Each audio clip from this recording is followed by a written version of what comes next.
everyone, and welcome to a very special program here at Project Kin. I'm Barbara Tien, and delighted to welcome three extraordinary individuals from the county of Belmont, Ohio, in St. Clairsville. We have Crystal Lorimor, who many of you know in our Project Kin community on Substack for her Creighton Cabin publication. Jason, you're going to have to help me with your last name. Yeah, Garczyk. There, okay. And I will be writing it into the publication. And of course, Anthony Atkins, whom I've introduced before from our Substack Live programs. The three today will be presenting the story of this remarkable discovery of each other with a similar interest in the same county government, and then how our counties step up to say, you know what? There's a way to solve this problem, and we can do this together. And wouldn't it be fun for family historians and genealogists to be able to join us in making these discoveries? When I heard about it, my eyes were agog. I wanted in, and it just blows me away. So with that, I'm going to turn it over to Crystal, Jason, and Anthony to tell their story. Go ahead, please. Hi, so I thought I would give a little overview and then I'll turn it over to Jason to talk about why this is important and why this part of Ohio was important. And then we'll get to the part that you're all here for, and that's the big reveal of the map. So I work for a nonprofit economic development organization here in the county. And I, as you know, with the Creighton Cabin, I have a lot of local history interest and genealogy. And so I had a diary from my great grandfather, and he mentioned some of like the first orchard in the county and the first store and the first where they found salt. And so as an economic developer, I'm thinking, okay, well, where were these businesses? Because the part of the county that he was talking about is very rural, very rugged. So he would mention in this diary that it was on such and such person's land. Well, that didn't tell me anything because there was no address. So just on graph paper, I started going to the Bureau of Land Management records and started charting out, graphing out the where everybody purchased this land. And unbeknownst to me, Jason was working on the same project. I went into the county recorder's office one day and he says, Crystal, he said, I want to show you some project I'm working on. And out he came with this file folder and he was doing the exact same thing. And luckily, we had not done the same townships. So we joined forces. He did the majority of it. And we had the entire county finished. We laid it all out, all of our handwritten papers out on a couple, we had to put 2 or 3 tables together to make it fit. And then we said, well, this is great, but we wish we could tell where the creeks were, where the roads, there's Zane's Trace, there's National Road, things, historical landmarks that we knew were present back then that are also present in some form today. So we wanted to get our bearings. So that's when we said, you know what? Anthony has an interest in history, and Anthony is the county GIS director. And so we contacted Anthony and we said, okay, this is what we're doing. This is where we pulled all the data. Can you make this computerized? Can you do it on top of a map? Can you make it beautiful? And he said, I think I can do that. And so he worked on it a while and then we joined forces then. Once it was done, people were interested in it. We started doing presentations in the county about it. And then people from other counties would come. And then Anthony can tell you when he speaks about how he ended up doing it for the entire 7 ranges. But it really makes the history come alive, and it helps me see our county in a different way. And as an economic developer, it's really interesting for me to be able to see and point to things because what we hear about all the time are the steel mills are gone, the coal mines are gone. Well, before all of that, there were all these other industries So I've been able to help point those things out. So it's been very interesting. We found some really interesting characters, and if you read along in the Creighton Cabin, you'll have read some stories about them. But then I'll go dive into that some more on our follow-up on Sunday with Barbara. I'll do that. But without any further ado, I will. Oh, I just saw somebody join, one of my cousins from Wisconsin. Yay. Um, I'm going to turn it over to Jason and he can talk about the seven ranges, this part of Ohio. Why does it matter and why might it matter to you? Yeah, so I came into this. I went to a local presentation. It was about history in Ohio, but not necessarily our part of Ohio in Eastern Ohio. And I thought, okay, well, this is really interesting, but how can we apply, the settlement of land and surveys and the people who originally settled these lands to our part of the state here in Belmont County and surrounding areas. And so that's where I started drawing up the maps and I started going through. And then Crystal happened to come in my office and I was like, hey, this is going to be really good. And I had no idea she was doing the same thing. So we joined forces, we went about it and got Anthony involved, and he's taken it to levels that we never once expected it to go. But I want to talk about the significance of where we sit right now. Belmont, Jefferson, Harrison, surrounding portions of other counties, we were part of the seven ranges, still are today. But that was the first public and first rectangular survey that was completed in the United States. And in fact, maybe even the world. And if you look at the map of Ohio, you'll see there's 20 some different types of survey systems that exist. You've got the Congress lands, you've got the military lands, you've got the refugee tract, you've got the Connecticut Western Reserve, all unique survey systems. How they were surveyed differently, most of them being rectangular in nature, different from what the colonial part of the United States was like, with the meets and bounds, from place to place. And so at that time, we were part of the Northwest Territory, eventually seek statehood in 1803. And Belmont County was well, depending on who you ask, the 9th, the 10th, or the 13th county within that jurisdiction. And I could get into that minutia, but I think I'd rather spend time talking about the mapping project. But we were formed from Washington and Jefferson counties. And then, but what's unique is you have these seven ranges, each range being 6 miles across. So 42 miles going horizontally, starting up at the Ohio River where it meets the Pennsylvania boundary. And they go out and go south from there, which is roughly about Marietta, not quite, but it encompasses the entire geography of Belmont County. And we were surveyed into these townships that were 6 miles by 6 mile. And then from inside of there were individual sections, which were 1 square mile each. First time that you saw that done in the United States. And it laid the foundation of surveying going west in the United States because, the government needed land to be surveyed quickly. And also keep in mind, we're talking the late 1700s. We just came out of the Revolutionary War in America. And so the United States was looking to find sources of income. And so selling lands or even eventually paying veterans for their services because the government couldn't afford to pay out of coffers. And so you start to see that expansion go westward. But really interesting things that we have found along the way, individuals who settled, the trends of how the settling took place. We've got some prominent creeks here in Belmont County, Captina, McMahon, Wheeling, and you see it going north into Short Creek and up in the Steubenville area and going south down to Monroe County. But you can see those sections of land were taken first. And as you continue farther, you see, more remote areas being settled later and later. So I'm going to turn it over to Anthony to talk about the project and how we ended up digitizing this phenomenal thing. Awesome. So as a GIS person, Geographic Information Systems,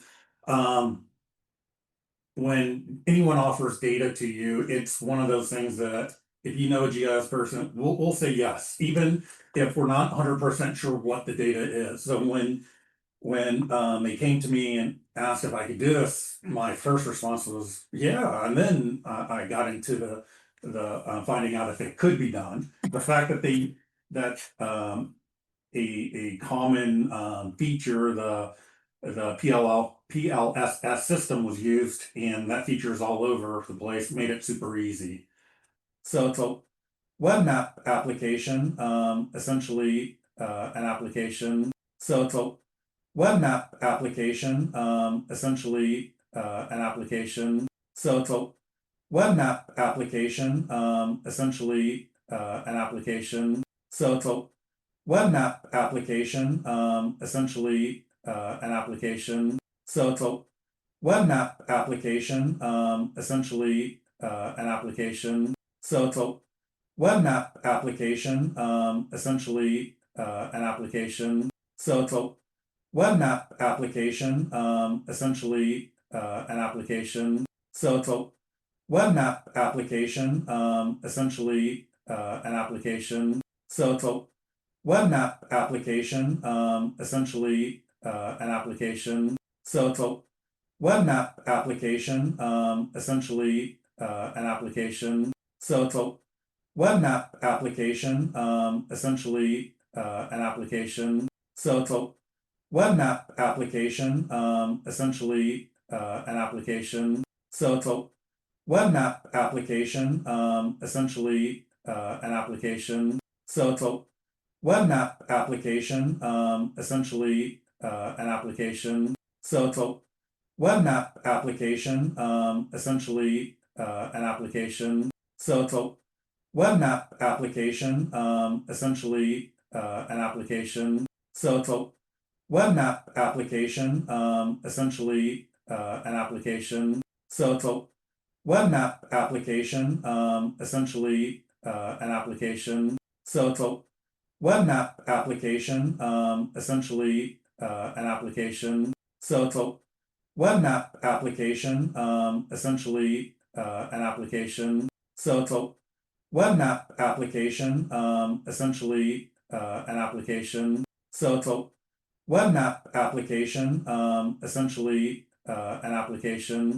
So it's a web map application, essentially an application. So it's a web map application, essentially an application. So it's a web map application, essentially an application. So it's a web map application, essentially an application. So it's a web map application, essentially an application.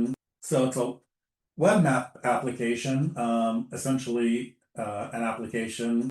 So it's a web map application, essentially an application. So it's a web map application, essentially an application. So it's a web map application, essentially an application. So it's a web map application, essentially an application. So it's a web map application,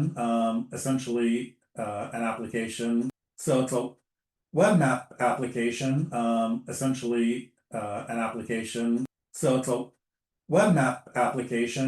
So it's a web map application, essentially an application. So it's a web map application, essentially an application. So it's a web map application, essentially an application. So it's a web map application, essentially an application. So it's a web map application, essentially an application. So it's a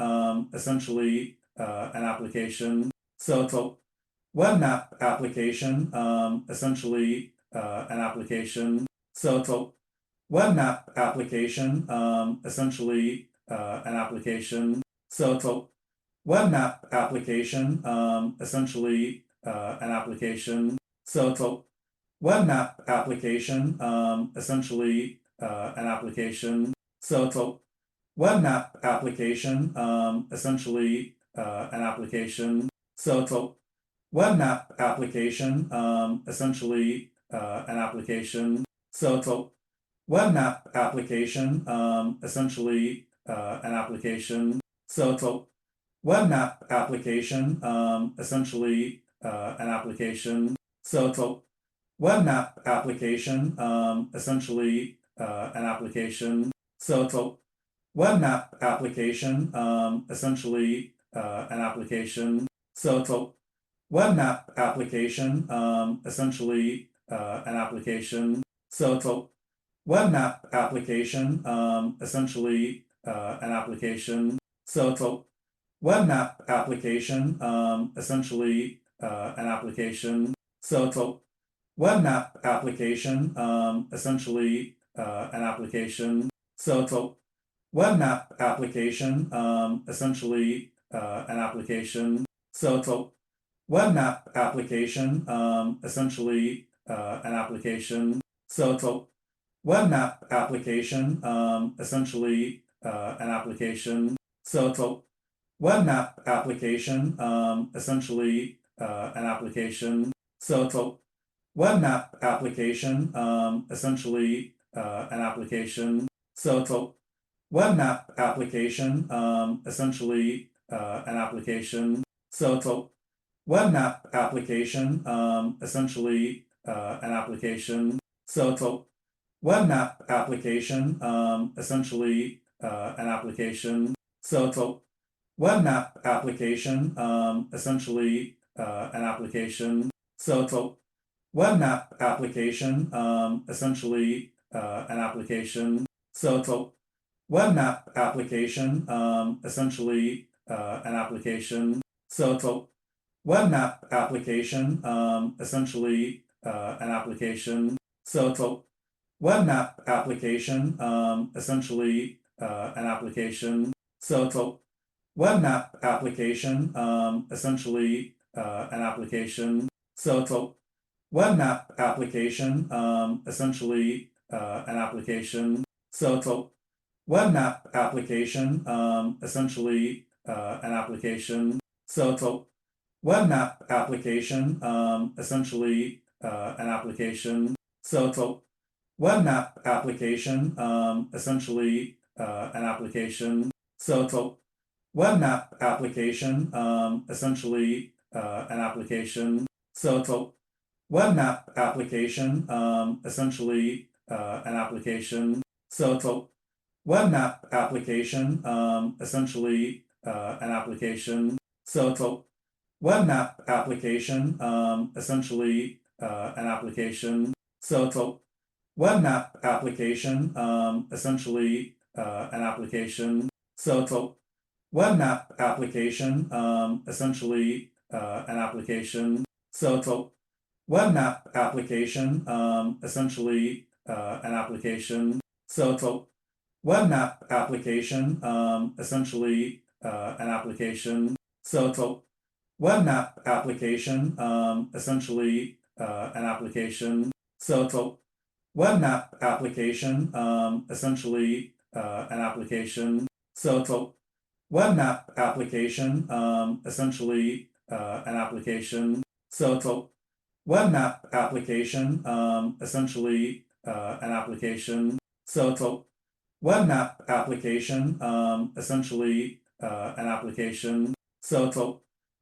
map application, essentially an application. So it's a web map application, essentially an application. So it's a web map application, essentially an application. So it's a web map application, essentially an application. So it's a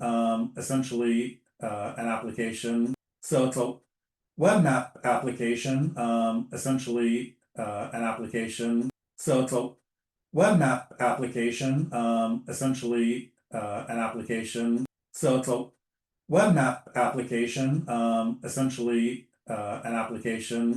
So it's a web map application, essentially an application. So it's a web map application, essentially an application. So it's a web map application, essentially an application. So it's a web map application, essentially an application.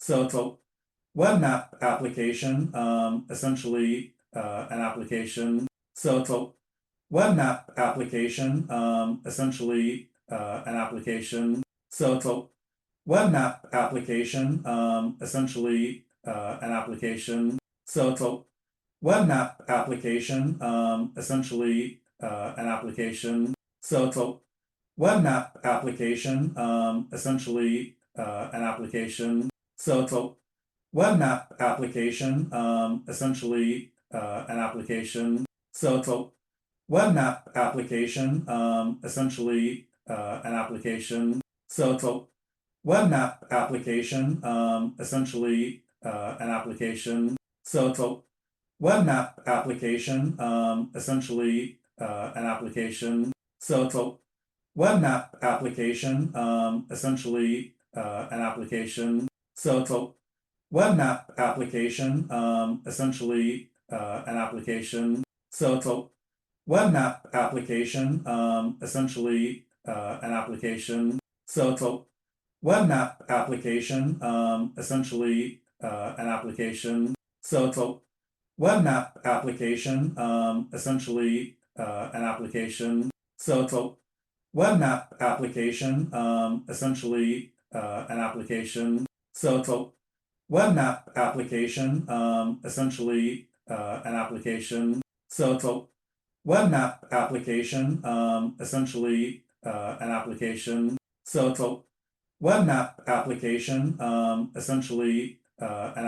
So it's a web map application, essentially an application. So it's a web map application, essentially an application. So it's a web map application, essentially an application.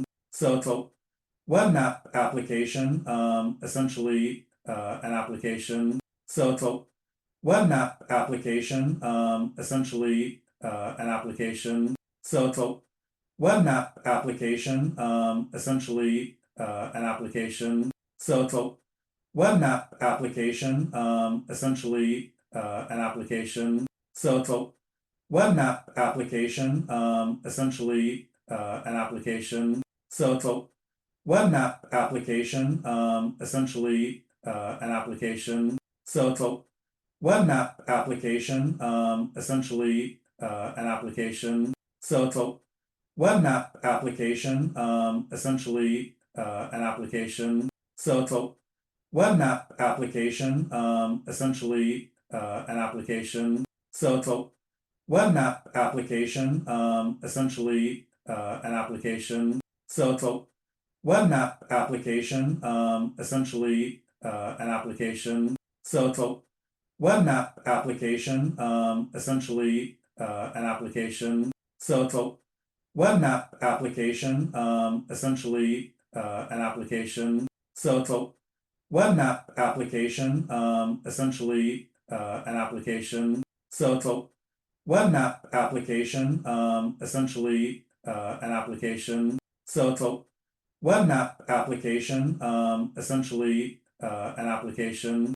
So it's a web map application, essentially an application. So it's a web map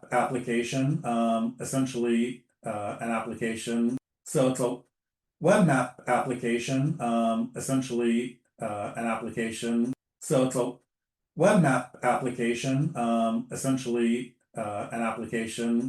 So it's a web map application,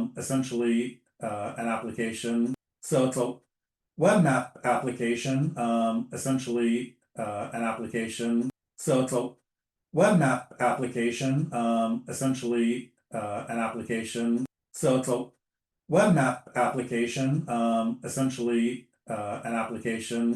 So it's a web map application, essentially an application. So it's a web map application, essentially an application. So it's a web map application, essentially an application. So it's a web map application, essentially an application. So it's a web map application, essentially an application. So it's a web map application, essentially an application. So it's a web map application, essentially an application. So it's a web map application, essentially an application. So it's a web map application, essentially an application. So it's a web map application, essentially an application. So it's a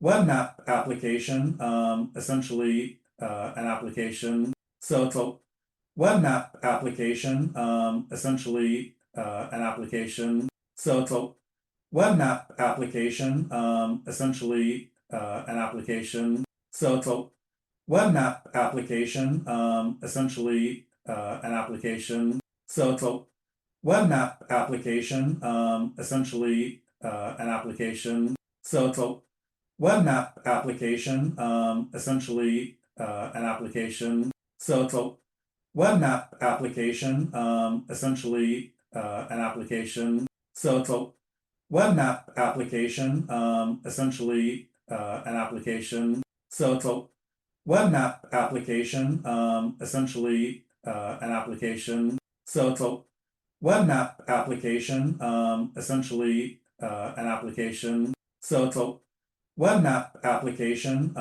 essentially an application. So it's a web map application, essentially an application that is a map. So when you first get to it, you'll get a splash screen. And on the splash screen, it is essentially the Northwest Ordinance, an overview of Northwest Ordinance. And you can go to the source with the source tag, which I got from Wisconsin University. And it's just a general overview of the Northwest Territory.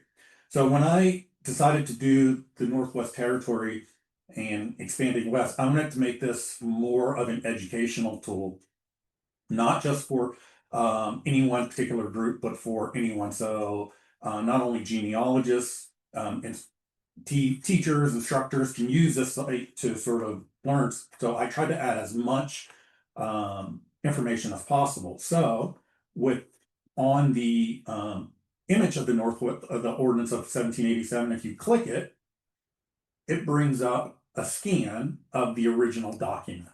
And just being able to see and read through the original document is, I think, just amazing. So not only can you read through it, you get to see a lot of the scrolling on the margins and a lot of the edits.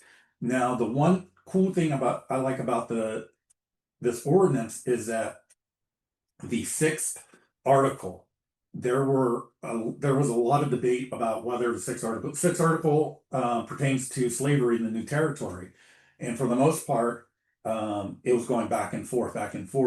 There was going to be a slavery allowed, wasn't until the very last second it was determined that no slavery will be allowed, and ironically, the loudest voices for not allowing slavery in the new territory were the Southern slave owners. They didn't want the competition. So the sixth article is a handwritten note, which I think is cool. So if you're like me and you have a hard time following along with the old English with the long S and whatnot, at the bottom, I also include this transcript of the document so that you can read along with it. And it opens up in a new window. So you can either close it or switch out and click OK. And you're presented with the map.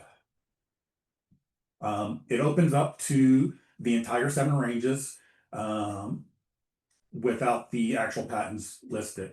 The first thing you'll see are the points of interest. And this is going to be a living document, a living application. So as I get more information, as more people suggest different things, I'll add more to the map. But now we have, right now we have only 4. The beginning point, Jason alluded to it here, and when you click on it, it brings up a window that tells you a little bit about the beginning point. And you also have the terminus, which is essentially the end. And the stone is the original stone that marked the end of the survey. And then you have your modern survey marker. And I also have Fort Steuben. And you can read about Fort Steuben here. And then not exactly part of the old Seven Ranges, but we have Fort Lawrence, which will be significant later. The squares, the polygon feature is the townships and ranges. The townships are numbered from south to north, starting at 1, going up. So we have these 16, 15, these are the townships, and the ranges are numbered from east to west, starting with 1 to 7. It's obviously 7 ranges. So if you already have an idea of a township and range that you'd like to know about, you can just simply click on it. And I have one in mind, I think. Yep. So for Township 4, Range 2, it brings up the window where you can click to view the original document. And when you click on it, it'll open up a new window and zoom into that particular township and range. So when I click on it, you bring up the original survey with all the notes. The surveyor was Absalom Martin. If you're familiar with the area, you'd be familiar with Martin's Ferry. So there are 2 types of surveys that I was able to find for this. One like this one with the description written and people, and then just a blank one that just lays out the township. I like this because it essentially has names of the people who purchased lots. For this particular township and range, I want you to pay special note to this area right here, how this one's blank. There's a reason. So you can view and get information from the original survey. Now, once you zoom in a little bit, you get to see the patents that are broken up, the township range broken up. If you zoom in a little bit further, you get names and the township and range disappears. Now, the area that I asked you to take a look at was this area right here. And that's because it didn't show any owners, but it also didn't show this portion of it. And so when you click on an actual patent, you get information about that particular patent. Typically, you'll get an accession notice, a number. That number is what was filed with the Bureau of Land Management when the purchase was made. The problem with this one, it wasn't in the BLM database. It was given to Ephraim Kimberly in 1794. And from here, typically you'll have township section range aliquot. And typically you can, and we'll view this here in a second, you can view the BLM GLL record, but since this one wasn't in the record, it wasn't there. In some cases, if I find an individual had a interesting story, I have additional sources. For this particular person, there was actually another survey available. And when we look at this one, we see that he was granted. So as you may know, a lot of the Revolutionary War veterans for payment were given lands for their service. And there was an interesting story, and I'll let you read that. So the other item is a wiki page, and it'll vary from person to person. And you can click on it, and it tells you how and why Ephraim received this land. So you can zoom out and select another, zoom in a little bit further, and select another township and range. Now, I don't know if you've noticed, but all the other township and ranges are split up. This one wasn't. So when we zoom in a little bit further, you can see that it's all given to Henry Arnold Dorman. And this was sent by or given by the Dorman grant. And so again, this one wasn't in the GLO database, so you won't have an accession number, so you won't see it in the view. But for his wiki page, you will see that why he got such a large amount of land. And this is another interesting story, which I won't ruin for you. I thought it was hilarious. So you can see interesting information. Now, as genealogists, you may already have a name in mind about who you'd like to search for, and if anyone with that particular name is related. You mind typing in Evans? Yep. Can we move that so I can? Okay. So just searching up Evans, you say, oh, this time frame looks familiar. You can click on it. It will go highlight that particular person's piece of land and give you all the information. So for this person, he was in the database, so he has an accession number. He has the name, patent date, township range, aliquot that he purchased, and then you can view the BLM GLO record. When you click on it, I love this. You can, so this takes you to the actual site, and you can view a scan of the original document. So for this particular one, it was the president.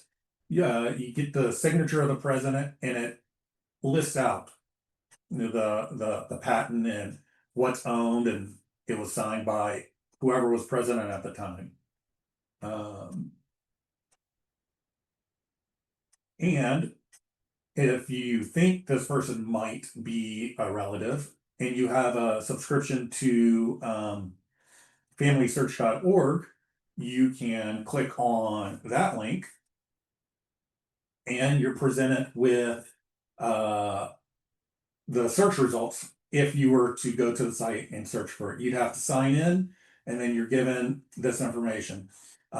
Just as a note, the items sent are the county that the property landed in, and then the year, the patent date. So when you look up into the URL, you will get the county if you're not familiar with the county. You can also zoom out a little bit to see what county it lands in.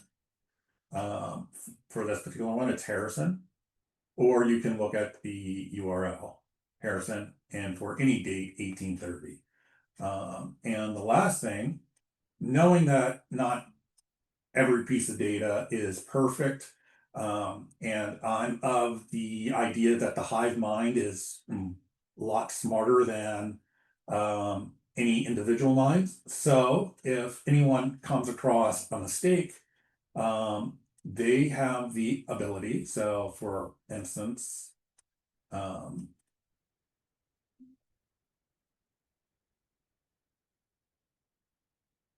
you know for a fact that this George Nichols isn't quite right, or this piece of property needs corrected, and you have documentation that you can back up your information. I have a link that you can fill out to suggest corrections. So it automatically brings over the accession number, the owner name, the date, and the aliquot, and then you can fill out this information with the source and name and email and submit it. I'll get an email. This gets stored in my database, and when I update it and confirm the source, I will then update the map with that information. I think those are the highlights. Can you show them like how to up on the right hand corner your layers? Oh, the layers, yes.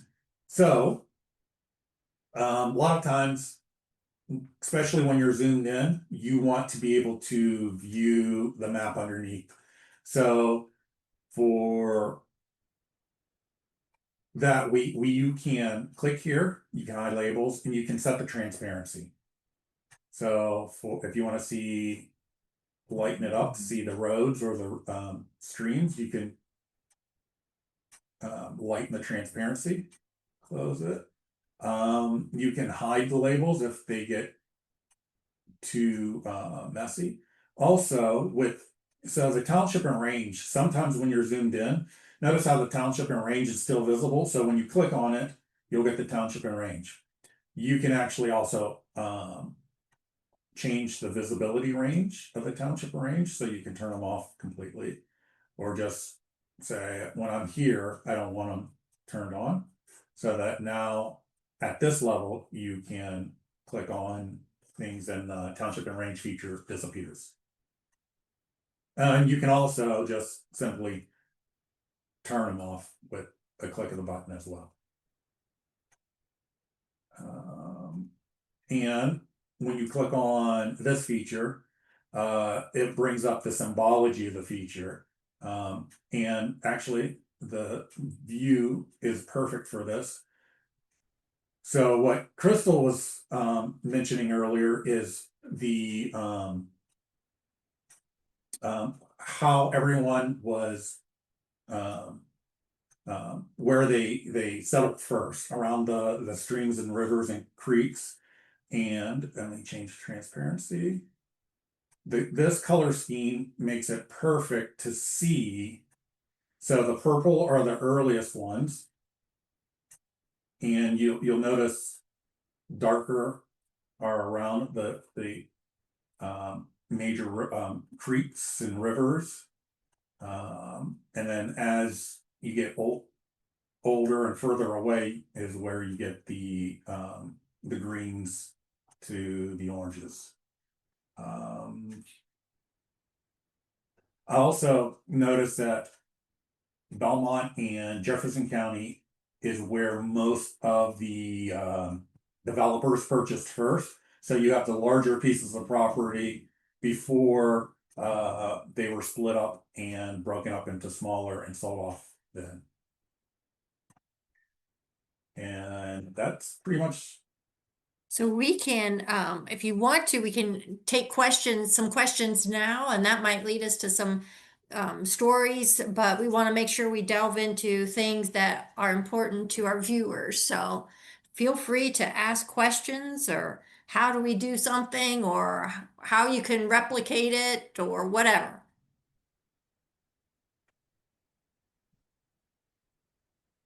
Well, people start thinking about their questions, and please do. I have a couple to get started.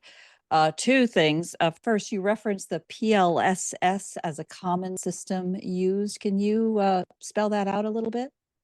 So PLSS stands for Public Land Survey System. So it's essentially the how to the surveying process went. So it's a common method used today. And so when they came to me asking if it was doable, since their record was tied directly to the PLSS, I was able to take their record and easily attach it to a feature that was already existing. So it made it a lot easier. Is that the same system that's used from the BLM, the Bureau of Land Management? In certain areas. I think now from the original creation, it's changed. The way they number the townships and ranges changed. Where they started numbering the section has changed. So it's a variation, but it's not exactly the same, but it is a variation. Yeah. And you talked about your daughter. I love that story, and how she was, that inspiration in terms of her interest in history and turning it into an educational, the focus on education. Brilliant. You mentioned a museum, I think, where she was taking a summer program, if I followed you correctly. What's the name of that museum? Historic Fort Steuben. It's located in Steubenville, and it's the location of the fort that was created when the surveyors needed protection from the natives from attacks. It only stayed open a year, but it was a very pivotal point for the development of this land. And I noticed that Paul, the museum director, actually signed in. So if he'd like to say something about it. So yeah, that was a huge inspiration in moving forward, creating that map for them, and then they offering or suggesting that it would look even better to include the 7 ranges. Fantastic. Paul, not to put you on the spot, but we'd very much welcome that perspective, because after all, we're producing a recording that I'm hoping will also be helpful to introduce this idea to other counties, because at the end of the day, we want this available to more people in more places. Go ahead, please, Paul. Yeah, thank you so much. I am just blown away by what you all have put together here with this map. It's just unbelievable. And I really appreciate the story of Anthony talking about his daughter and coming to our program that we have here. We do a summer camp every year at Historic Fort Steuben, and we welcome, area school children to come and learn about, the early history of Ohio, the early history of, the survey. We have several days where we talk about the survey, that took place here. Really, the first time, as you all were mentioning, the first time this ever has happened, where they're actually, gridding out essentially, the first 7 ranges of the Northwest Territory, and it's just incredible. And I know, so our site, just a little background on our site, we're Historic Fort Steuben, and as Anthony mentioned, it was built to protect the surveyors who are surveying this land, because those surveyors originally are not soldiers.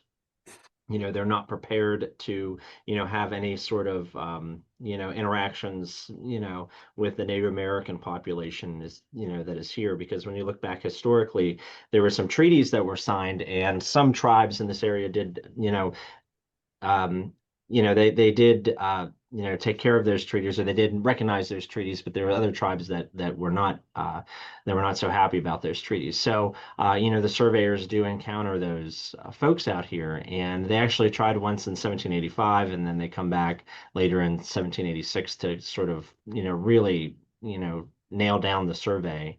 And so the 1st American Regiment comes out with the surveyors the second time, and that's why they built the fort as a summer resident, or as a winter residence. And so we have the fort reconstructed, and we do have a surveying museum here. We talk about a lot of what's going on here with the survey. And also the other part of the story is we actually have the first federal land office in the Northwest Territory. And we always have people who come in and say, well, wait, Marietta has a land office, and they do.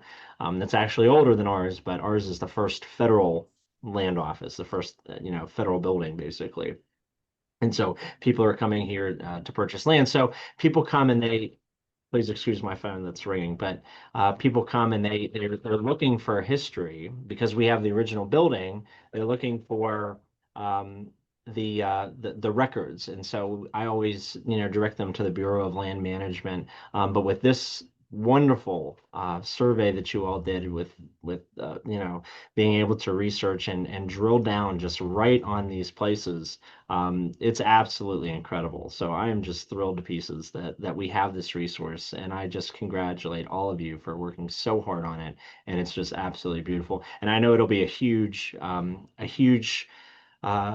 basically, a resource for anybody who's researching not only family, but, how land is developed. And I really appreciate the one lady who talked about the, economic development. That is so important. And just looking at all of this is just incredible. So I really appreciate it. Thank you. Thank you, Paul. There you go. There you go. And it is, at the end of the day, a business model.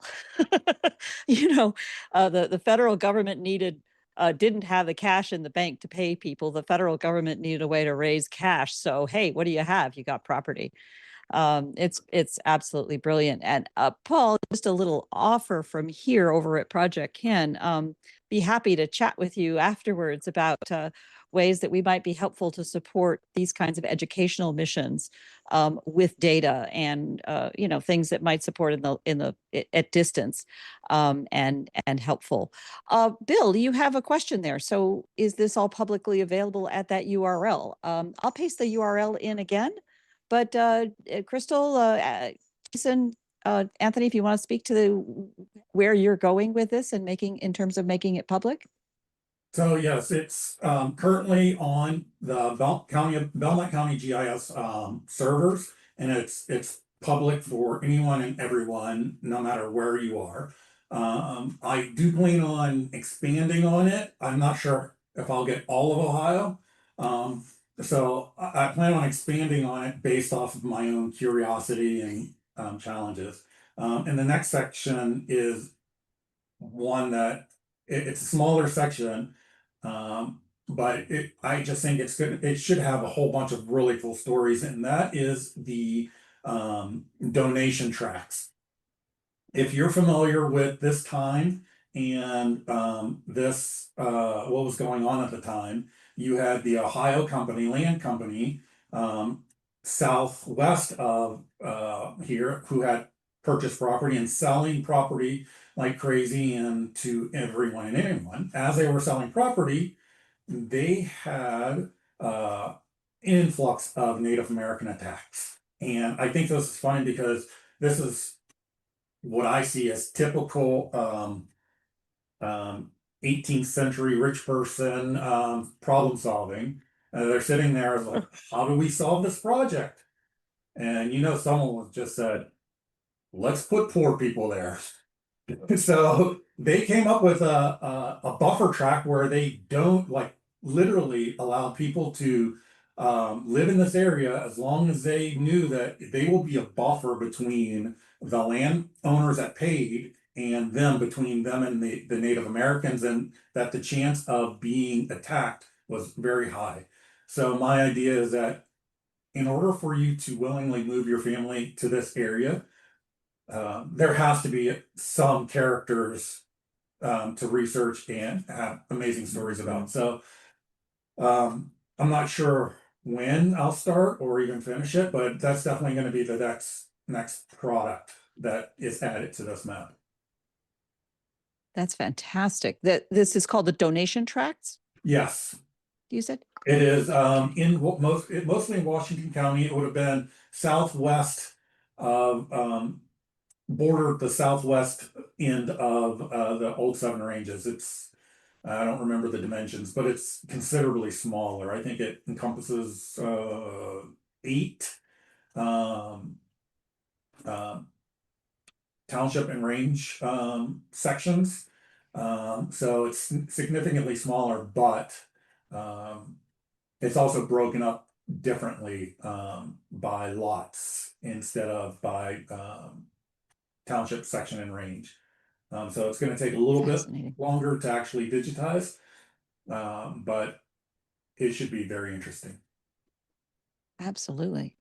I think another thing that I'd like to explore into this project are the school lands. And if you look at the map, you've got those pink squares that show up in each of those geographic townships, and those are section 16. And those were set aside for school lands, not necessarily that the school would be built there, but that the revenues that were derived from leases that farmers took out to farm that land, the money that came from that lease would then be used to fund education. So I'd like to delve into that a little bit more. I serve as the Belmont County recorder, so I work in the courthouse with land records. And in doing that, as far as I can tell, I should have most of those leases filed in the office. So it's a matter of going through and digging through those records from the early 1800s. And some of these lands never, eventually the auditor estate was the one that held possession to these lands and was responsible for the leasing. And eventually the state said, we want out of this business. And they ended up selling the land and divesting themselves of it. But some of these lands, I mean, up until the 1870s, 1880s, they were still held by the state and leased by individuals who I assume would be farming it. Wow. You talk about this Ohio Land Company, Anthony. Was that similarly a company that bought a lot of the land and then was turning around and selling the lots and creating this buffer? Yes. So essentially, Ohio Company purchased a great deal of land and then they resold it. But the government then purchased a portion of that back, the donation tracts, to donate to the the volunteers that wanted to live in this area. But the Ohio company is the one who sort of managed that section. The amazing thing is Marietta College actually has all the patents for that area. And I've been in touch with someone down there. I can't think of her name right now, but who, I mean, it's all digitized and online. So she directed me to where that is. So as far as finding the patents, that's not going to be the issue. And ironically, the Ohio company is the one that's directly linked to William Jeweler. Crystal will probably talk about it on Sunday, and he purchased land from the Ohio company that was called the Ohio Scio Company, who started the company in France and started this big, huge dilemma that cost a lot of people a lot of money. And William Dewar also owned much of the land in St. Clairsville, where we're sitting now. Very prominent, high society fella, basically running a Ponzi scheme. So yeah, we can delve into that. And many of you know Robert E. Lee. Well, he was for the South in the Civil War, but his cousin, and I can break down the exact which cousin since we have genealogists on here on Sunday, but his cousin Arthur Lee, who was against slavery, was one of the first landowners here in Belmont County as well. And so it's kind of interesting when you start seeing those familiar names and how they were playing on the national arena at that time, and they all had a tie here. And for those who are not familiar, we're a rural area. So in Ohio, the three C's, Columbus, Cleveland, and Cincinnati, they usually get the attention.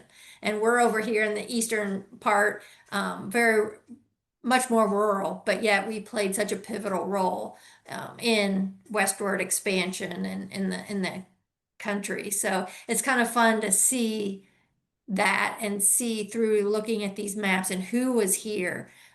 It just makes history come alive. So it certainly does in terms of really putting people and places and land behind for those of us who have family who pretty clearly passed through there on their way further west. It creates a sense of place and color. I almost see a movie of their lives moving through these regions. yeah. There were some major pathways or trails westward. Where would they have passed through? Was it places like Steubenville? So there was Zane's Trace, which became the national road, and that went through Belmont County up to and further west. So that was a major thoroughfare. Route Interstate 70 kind of parallels that today, although Route 40 National Road, of course, still exists. So that was a big thing. We see drovers trails in this area. A lot of significance that way. Wow. And if you Sure, my think people were on there. the east, just on the east side of that map is the Ohio River. So right across is what then was Virginia. Now it's West Virginia, the state. So we see a lot of things happening in Virginia at that time. And if you that's in the just a panhandle of West Virginia, one of their panhandles. So for us, if you drive 30 minutes, you're into Pennsylvania. And to give you context, I had family in that southwest section of Pennsylvania about this time. A lot of them came here and settled and stayed. And then there was my maternal line, my paternal line, they continued west. So I can find land records out west in Kansas, which is really cool to see that, 1850, I'm seeing land patents. And here, I think the most recent one's like around the 1830s. So very different. I was talking to somebody the other day that I think looking at the 1820 census, there were around 10,000 people in our county. And based on what one of the gentlemen we were in the group we were talking with said about the Quakers, about half the population at that time was Quaker. So very strong Quaker background here as well. And I don't think many of us realize, many of the residents in the county today realize what strong Quaker background there was Yeah. here. And a lot of those Quakers were coming from the South, places like North Carolina, Georgia, Right. in the lead up what eventually became the Civil War. Yeah. Just, speaking from family. This has been absolutely fascinating. I think I would imagine that many people like me are also thinking about, well, what about where my people were? How long did it take you to do this from that first meet of, I think of peanut butter and chocolate, meeting with over maps between you and Jason, and the outreach to Anthony? How long did this all take? Oh I gosh. think I started putting together the paper maps in February of 22, I think. Okay. And I think you came along shortly after. So we Yeah. were doing that concurrently. And I have no idea time frame, time Yeah. wise for me. I- I was just doing it. I have no idea. And then I think we got Anthony involved by summer, I'm gonna say. Does that sound right? Yeah. Summer of 22? 22. I was thinking 20, So, 22 or 23. We don't know. Yeah.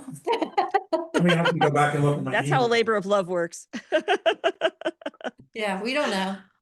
Because we did a lot Wow. of Well, presentations last year. Yeah. I don't know. It's been well, ongoing. do you see outreach if there are GIS talents, if there are talents within counties in other parts of the country that are watching this, what should they do to try to encourage this kind of thing in their own areas? I think for the most part, just do it. I mean, if you have an interest in it, just do it and then present it to whoever you need to. And uh, I think they'll just be amazed as my colleagues were. Just jump at it. And as far as like the technical part in getting it done, just reach out. I know someone on Substack reached out about patents further west that are in actually they were earlier patents based off of people that had already settled lands, that the government allowed them to purchase the land ahead of, if they prove that they've settled and made the land better, they still had to buy it, but they were given the option to buy it before anyone else. And so those records are also in the BLM GLO database, and so the process that I use to create these features could easily be converted to look at those records as well. Very cool. I will say that to the extent that Project Kin has anything, be very happy to support connecting people. You and Crystal, of course, are both active on Substack and accessible by basically searching for your names. And I will include them in the notes here so that people can reach out to you that way and initiate conversations about ways to connect things. And I'd be more than happy to help put that together, because I think it should exist too. Because that's how these things work. Do we have any further questions? Please just take your microphone off mute and join on in. Go ahead. I'm here. You're begging to ask. And if somebody, I'll say something until somebody else pops up. But please unmute yourself. And so on Saturday, we had a local festival, and Anthony printed out a map that was about that region where I was. And it was so much fun because people kept coming up to the map and looking at it, trying to find their land. And I was there for 4 hours, and I took some other things. I thought, well, if I have a lull in time, I'll work on something else. I didn't have that lull in time. And it was so much fun to be able to say, well, where we are standing right now was owned by Ambrose Danford, and to tell his story of what it was like to come. He came as a child, and it makes people, I think, appreciate where they are a little bit more. So anything you can do, I'm with Anthony, and of course I don't do the computer programming. So of course I'm going to say, just do it. But it's been a project that the three of us have really enjoyed. And then we delved down different rabbit holes and, well, what about this? And can we do that? And so, and please, if you all are using this and you have feedback or you wonder, well, can I do X, Y, or Z? Reach out, because we like to know that people are using it and that it's helpful. There you go. Kathy Hovarth, go ahead, please. Hi, I'm Crystal's cousin. I just joined. Hi, Crystal. I just joined on because I just wanted to see what this was all about. If you're wondering why I'm moving around like crazy over here, sidebar is I am tearing apart our stairwell because we're getting carpeting put in, and that's why I'm moving all over the place here as I'm listening to all this fascinating stuff. My dad was born in Bellsville, and I learned all this because I'm just like probably most of you, ancestry nerd, as I like to call myself. So I just like to find out everything I can that is possible, and just learning just seeing the maps and the names, and it's just to take it all in is just fascinating how you guys were doing it separately, unknowingly, and then somehow came together, and it was just like, kismet. It was like this was so meant to be. It was just unbelievable. The work you guys put into this is just, you did such an incredible job, and I so appreciate all the work you put into this. I'm in Wisconsin. My dad was in the Air Force. Unfortunately he passed away 5 years ago. My love would be to actually move to Ohio eventually in my years. So knowing this, knowing as much as I can possibly know about the area is my dream. When Kathy has been in Ohio, and we met because of the ancestry, looking for relatives and so forth, had never met each other before. She also descends from the Creighton cabin. So for those of you that read the Substack, she's also one of the descendants. So she has a lot of surnames in this region. She has a lot of surnames in this region that are found on this map. So hopefully other folks will find surnames too. Perkins, James Creighton, James and Catherine Creighton are my great-great-grandparents, just like they are for Crystal. So, Perkins, oh my gosh, that goes way, way back. And so, learning all this stuff has just it's just fascinating. I absolutely love it. So, good. So as soon as I saw this a few weeks ago, I was like, oh, I gotta sign on. I gotta watch this. So I'm very grateful for all the hard work you guys have done. So.